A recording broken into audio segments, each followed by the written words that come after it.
Alright, so the movie opens up and we're in Los Angeles, baby, or Las Vegas. Not really sure, but everything was calm, everyone was minding their own business until this bum with the long ass nose and his monster duo just hit a lick on a bank, robbing them of $10 million. Oh my goodness, bro. Wish I could get $10 million. Bro was all smiles and geeks, thinking he was about to pull up in the clouds and make it rain on the baddies. Oh my goodness. But the heroes had other plans. These two pull up alongside the police, and one of them had an electric type quick, and the other was Shorty right here, who was a cow? Nigga, what the fuck? Yeah, she transforms and then charges them, but they use the missiles to blast them. And we're about to land on top of this family in a car and crash them. But that's when the goats of the heroes pull up and hit the meanest gadget I'd ever seen. Like, bro, peep this clip. You're a victim. His body is stretched all the way back, and I'm not sure he's supposed to stretch that far. Sends him flying and then proceeds to aura from jet because he can, you feel me? And I can't even lie, that shit was clean. And at this time, he was younger and in his prime, so the villains was cooked. They attacked with missiles, but he wasn't phased. He counters and hits them with airstrikes, deflecting them to his back, where they exploded. And then he again hits this pose to aura from, like, damn, bro. I didn't think it was built like that, All Might. But he immediately loses all his aura after trying to say something heroic, raising his head only to see that they were gone. And that's where his friend pulls up in this cooler whip and they chase after them. They catch up and the villain uses more missiles, but that's just like that baby trying to sell out a concert in the big 2025. That shit does not work. Man, I'm dead. All Might's friend uses some crazy tech bubbles to trap the missiles, and then it explodes. Like, damn, okay, Tony Stark, I see you. Even the villain could not believe it. We are gonna be late for the two-man, bruh. Hurry up so we can go see some fine shit. Oh shit, my bad, you right. All Might then jumps off the whip into the air. And of course, these dumb villains use the missiles again, cause that's obviously works so well. Maybe his quirk is being dumb. That shit doesn't work, of course. All Might then leaps off this building and they give us this clean mirror reflection before he destroys 3 more missiles, revealing his hero costume at the time. He spins around and then gains momentum and hits them with a special move, the California Smash, and we actually learned it was named after his friend's hometown. W-Man is in the chat, bruh. The villains were finally down, and honestly, I'm kinda surprised the monster made it this far after getting that nasty guy check from earlier. All Might then stands on top of this building while his body glazes the fuck out of him to the civilians, like, bro. And he just stands there hitting another pose and aura forming, acting as if he didn't hear what his friend was saying about him and looking the other way to give him extra points, like, bro. You have to take notes. This is how you aura farm, you feel me? All Might is giving us elite sauce on how to aura farm without losing aura. After his friend finishes glazing him, they hop into the Batmobile to head for the two men, but they get another alert and the whip turns into a jet. Like, nigga, what the fuck?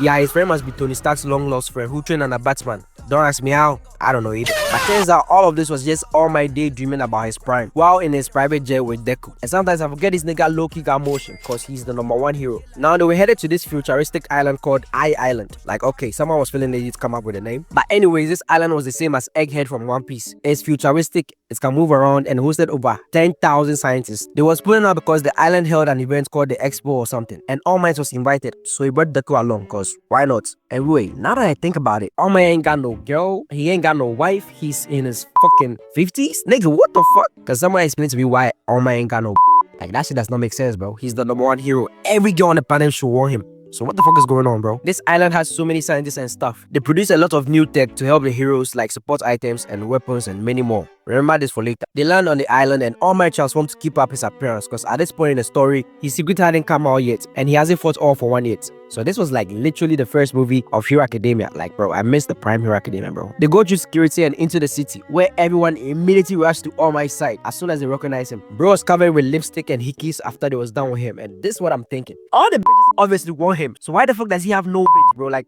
that shit does not make sense, bro. You cannot tell me that nigga don't like bitches, cause look at this shit. He's all smiles and geeks. After that though, we get introduced to the blonde hair fine shit right here, who was the daughter of All Might's friend, and they have a little reunion before he introduced her to Deku. She immediately gets close and started checking him out, and Deku was all red, no playboy cardi. Bro was not built like me, and nonchalant nigga like myself wouldn't fold something so light, you feel me? We then see a bunch of mysterious niggas, more on them later. We then cut to All Might's friend and he's admiring All Might? Okay, moving on. His daughter then pulls up and surprises him with All Might, and they have a little chat before he noticed All Might was reaching his limit. He asks his daughter, whose name was Melissa by the way, to show Deku around, and also asks his assistant to take a break. After they all left, All Might transforms into his skinny form. Melissa shows Deku around a bit, showing him all the cool gadgets we'll never see again, like ever. And then Uraka, Jack, and Momo pose up on them. Uraka saw Deku with another female and immediately lost all her brain cells. She was in autopilot mode, saying the same thing over and over. They then leave the exhibit for a cafe, where they meet Mineta and Kiminari, who were waiters. They saw Melissa and immediately pulled Deku to the side on some introduce us to fire shit type timing. They were goofing off a bit before hearing an explosion in the distance, so they go to check it out. And we then see my goat, my glorious king, Bakugo and Kirishima doing an obstacle course. And it was Bakugo's turn. And you already know my goats didn't disappoint, easily beating the course and coming in first. Kirishima then peeps Deku and tells him, and he immediately rushed over, angry as usual, like, bro, chill. They then asked Deku to try the obstacle course, so he said bet. He gets into position and then unleashes his power and takes off, finishes the course and came in second after Bakugo. Melissa observed that his power was similar to All Might's, but more on that later. We think it's over, but that's when the king of temperature himself, Todoroki, finished the course and came in first place, overtaking Bakugo. And bro, I forgot how cold and nonchalant Todoroki was back then. Really miss My Hero Academia before all the sad themes, bro. Remix. Freed from Onana. Always made the fans cry and freed from Onana. Even made the rats cry and freed from Onana. Even made the roof cry and freed from Onana. You silly boy. No more Onana, na na na na na na na. Silly boy. No more Onana, na na na na na. Anyways, they get back to their hotels or whatever to prepare for an event which was being held that night. Melissa then takes Deku to her room, but not for what your outfit is thinking. She just wanted to give him a special support item she developed after observing All Might. And after observing Deku today, she realized that his ability was similar. This gauntlet made it so Deku could unleash his full power without any drawbacks on his body. So we skip forward and see Deku pulling up to meet Ida, and the others eventually pull up and prepare to move. We then peep Bakugo and Kirishima completely lost, like damn, I ain't know we had Zero's long lost red haired son in this anime. We peep the guys from earlier hacking into the system, you know, typical bad guy stuff. And back at the party, All Might is called upon to give a speech, and bro was about to make a sentence before he was rudely interrupted by a broadcast from the villains. And basically they successfully hacked into the entire island, and everyone on it was now their hostage. They then used these restraints on the heroes and told them not to try anything or the robots will attack the civilians. And as y'all can see, this situation was really bad, and not gonna lie, the plan was foolproof. But one thing the villains did not account for was some high schoolers in the hero course being on the island, and unfortunately for them, one of those high schoolers is the main character and of course my goat Bakugo. So I already know they was about to cook. Deku goes to see All Might and got his attention by flashing his phone light. And not gonna lie, this nigga is smart as hell, just like me. He just says to him to speak because they could hear him using earphone jack's ability. She low-key could be a spy or some shit with that ability, you know? So that's kind of cool. He tells them to back down and lay low until everything is over. But you know Deku, nah, that nigga does not listen. That nigga will literally put his life at risk to save his friend. So why the fuck do you think he will back down in this type of situation, bro? I don't know what All Might was thinking. They go back and then talk for a bit, and after some arguments and yapping, they decide to rescue everyone, completely ignoring All Might's order. Like, what did I say, bro? Deku will literally do anything save anyone in trouble, bro. That boy will not back down. Now the plan was simple: make it to the top of the tower without drawing any attention, and then taking back control of the island system so the heroes can act. Pretty solid plan. Now lock in though, cause she's about to get interesting. They used the stairs cause it was the safest and the villains will not expect it. And bro, these niggas had to run up 200 stairs. Like, bro, what? I mean, there's nothing for a nigga such as myself, but still, what? They made it to level 80 already and it was blocked. So this idiot Mineta posed the lever, which alerted the villain. So they already failed at that part of their plan, staying low. The villain sent his minion after them. He started running through these halls when the door started closing in on them. Ida was a door, and before he could even say the word, Todoroki already acted and blocked the last door with his eyes. Ida then boosted and kicked the fuck out of that door, making a way for them. They were on the move once more, but earphone jack peeps that the elevator was coming up, so they decided to hide and let them pass. Okay, so the villains pull up, and just when we think they were clear, they said, "You brats thought we couldn't see you?" But turns out what they were seeing was Bakugo and Kirishima. And bro, how the fuck do y'all get this lost? The party was all the way back on the first floor, and y'all on floor 80. Like, how the fuck do you get this bad at directions, bro? Like, I'm telling you, Kirishima is actually Zoro's long lost son. My god doesn't let this slide though and talks his shit. Bro, just like the hockey, always mad and ready to crash out. I might just have to make a separate video for him. Let me know. Like, just look at his face, bro. Bro was itching to fight. The villains asked him what he was doing here, and mind you, he didn't know that they were villains yet. They could be workers in the tower for all he knows, but my god didn't give a flying fuck. He steps up and says, "That's what I want to know too." Like, bro, Bakugo's crash out tendencies needs to be steadied. Kirishima stops him, of course, and then asks them for directions. But the villains think he was trolling, so Ugly over here attacks. Shit. And again, before Bakugo could react, the light-skinned prince of ice himself blocks and saves him. This motherfucker was way too cold. The mangaka just had to nerf him with emotions and family drama. Like, bro, get out. He then uses his ice to send Deku and them to the next level, telling them that these two motherfuckers were no problem for them three. Like, peep the confidence and nonchalantness in his voice. "I'll be right behind you after I clean up this mess."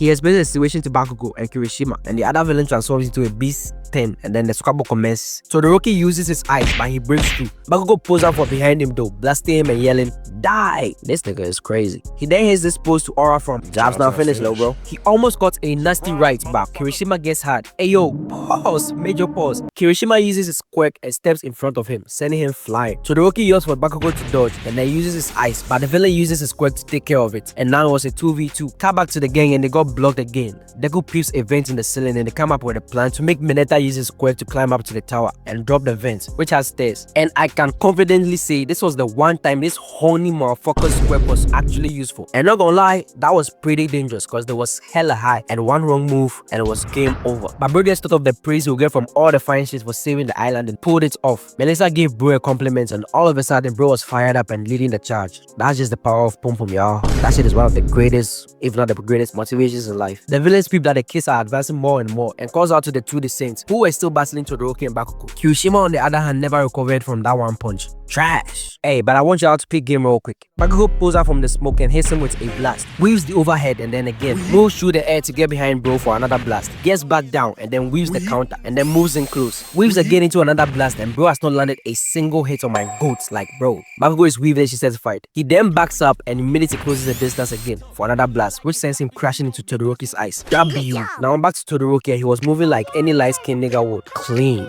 Bro was getting on ice while keeping his distance. Breaks off into an attack and then we peep ugly doing the dash and hold on a sec. What kind of diabolical run is this? Nigga think it's Sonic, I'm sick. He leaps into the air and then weaves before using his quirk, and Todoroki finally figured out what his quirk was. And basically, his quirk allowed him to displace matter. If you don't know what that means, well, look it up, little nigga. I'm not Google.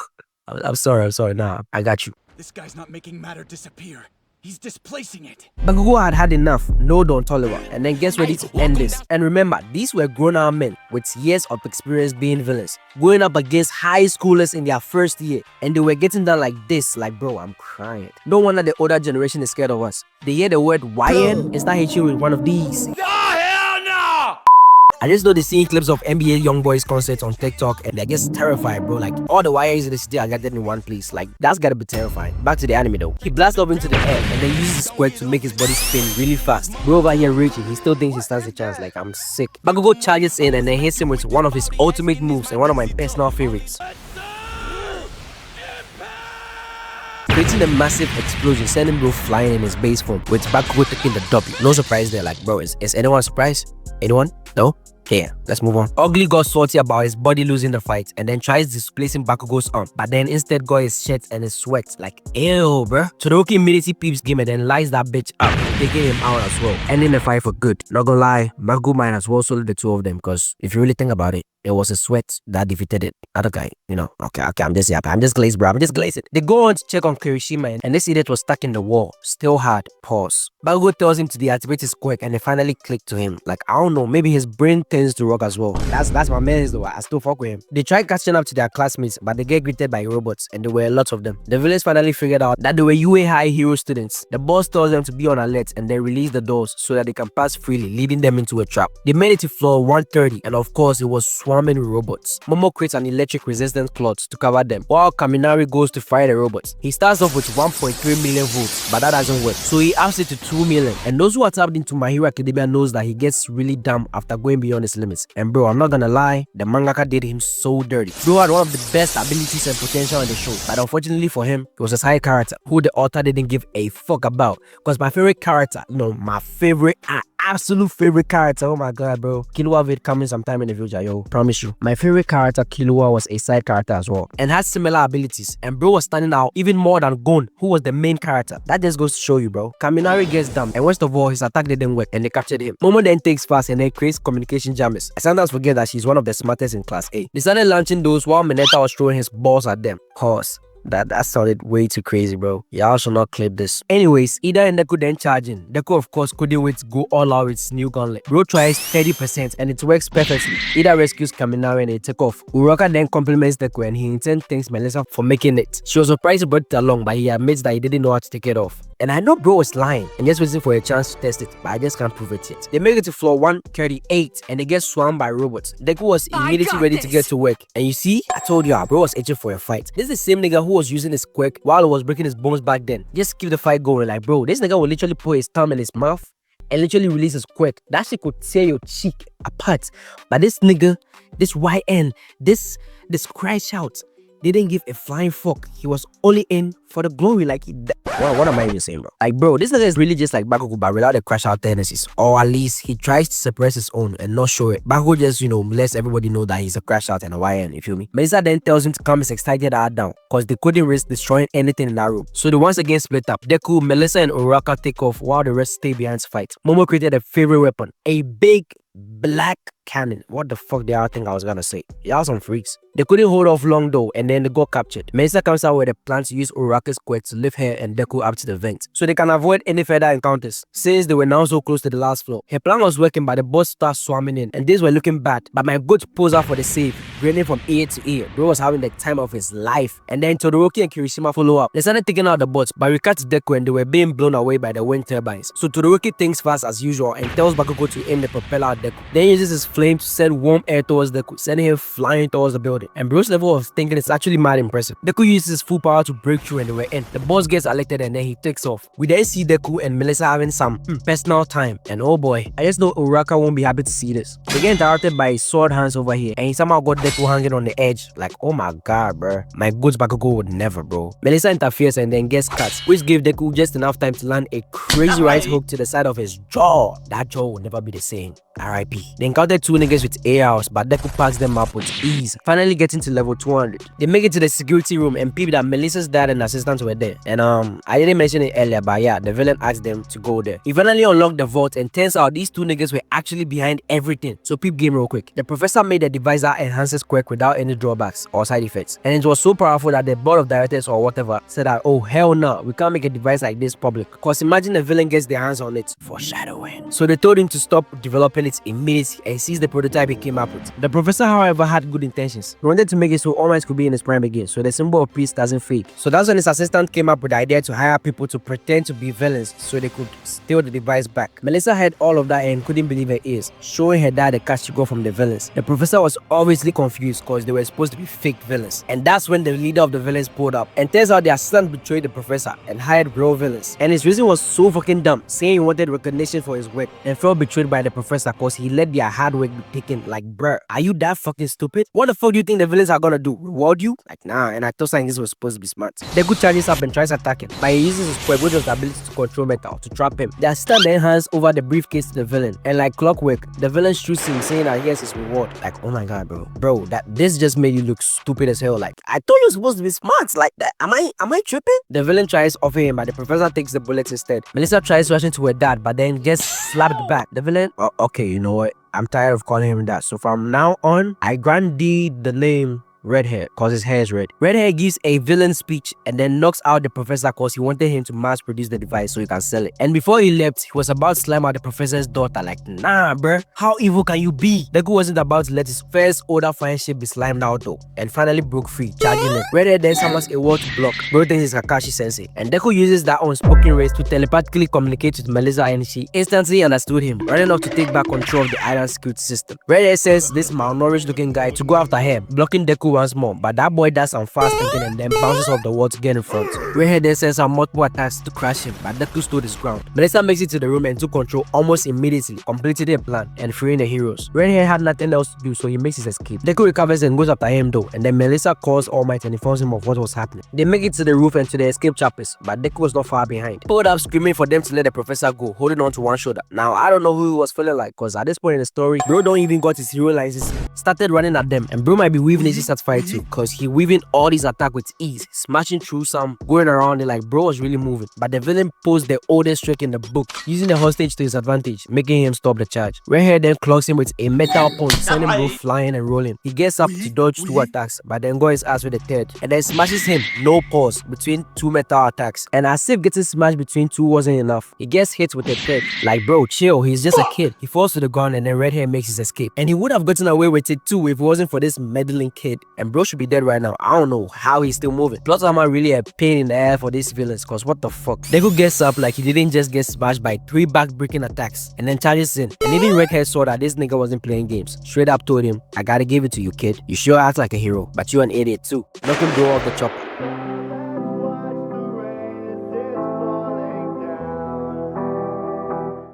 And nigga, look at this. The fuck is his body made up of? Making a crate in the ground from impact. Like, bro, what the fuck? He gets out feeling defeated and straight yelling. But that's when the goat pulls up. Don't you dare lose that smile, little nigga. And oh my goodness, bro was moving so fast, he was causing damage to the building. Goes up into the air, his aura was making the entire environment shake. He hits this pose and then charges the chopper, and then boom, he lands on the ground as the chopper explodes behind him. And everything was looking good, you know? Theme song playing in the background. Professor was about to own up and apologize to everything, but he gets interrupted mid-sentence as Redhead punches All Might away and takes him hostage again. Redhead then yaps about overhearing the assistant talk about All Might and how he's gotten weak. He was now using the device and his power was rising. All Might on the other hand was on like 30 HP, already starting to steam, and he wasn't no steam burn, so he charged in and tried attacking but got blocked. Redhead was feeling himself, talking about some, is that all you got? Sending him flying and making whatever the fuck this is. Still yapping about how you can charge any price for the device if you used it to kill the world's #1 hero. Like, okay buddy, slow down now. He had All Might hopping around like a bunny before sending him back with this attack and sending him more. Deku had to protect Melissa, so All Might was on his own, holding off on these metal attacks while his HP was rapidly depleted. Redhead sends out more attacks, but Todoroki freezes them with his ice, while my Goat Bakugo rushes in with explosions, making the villain block. How can you let yourself get beat by such a lame final boss?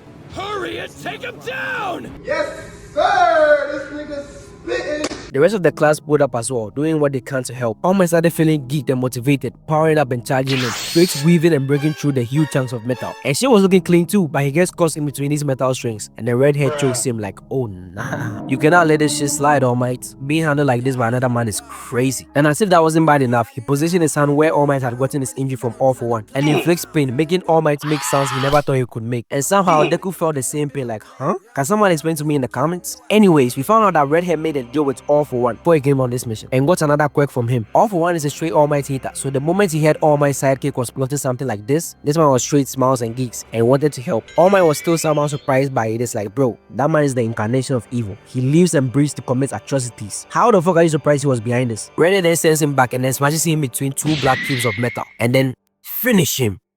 Fatality. Like, nah, this man is definitely hooping with Kobe Bryant, cause ain't no coming out of that. You know what? Never mind. Deku breaks him out and All Might is of course perfectly fine. Like, okay, I give up, cause imagine being a villain and seeing this shit on a day. Like, bro, at that point, I might as well join the heroes, cause you know, plus armor is obviously on their side. All Might then tells Deku that his body couldn't handle what was about to go down, and Deku hits him with his bars. It's a hero's job to save those in need, no matter what, right? Making All Might smile, and then he has Deku to help him take out Redhead. And ladies and gentlemen, boys and girls, this moment was so peak, it was so tough, and so sensational, and so... Whoa, calm down, Jamal. Don't pull out the 9. My fault, y'all. But yo, peep this absolute cinematic masterpiece. Deku takes his gauntlet, gotta make sure that shit is clean and ready to go. The music rises in the background, and yeah, it's about to be a good night, but not for Redhead. He sends out these metal cubes again, but Bakugo clutched up and takes care of them while they still charged. And then sends this attack, but of course Todoroki wasn't about to be outdone by Bakugo, so he also clutches up. Redhead then gets mad and started attacking random niggas. I just know they're over there like, what did I do? All Might then takes the lead, straight punches this metal and flies through the air, looking clean as hell, I can't even lie, with his pose. All while weaving attacks, and then he smashed the last one before the camera cuts to my boy Deku, who was not far behind him, but he still had to catch up. Now peep came though, cause you might miss it. He narrowly evades the first attack. Bro lost his balance for a sec, but quickly recovers and then another, before saying, alright, I've had enough, and I'm not even gonna commentate over this, just watch.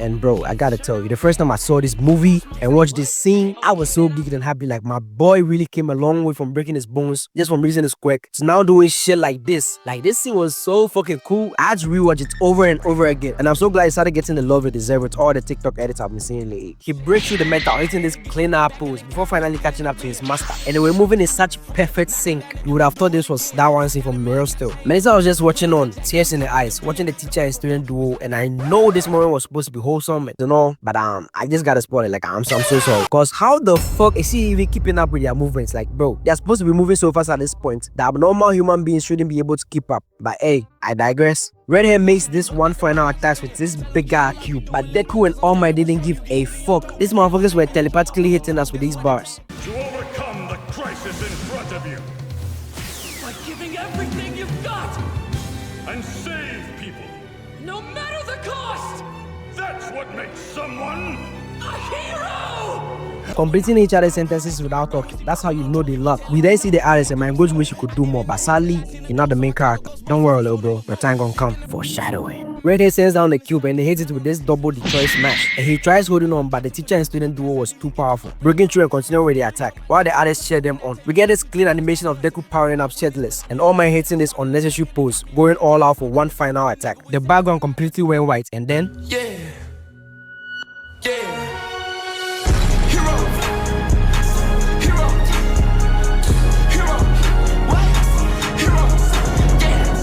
yeah, they packed that boy up and the professor peeps Deku and immediately peep game, leaving the future to him and his generation. And yeah, that's the movie. Overall, this was a solid movie. Definitely recommend watching it, and I hope you enjoyed. YC out. This is the fight of our lives, and we're gonna win. Whatever it takes.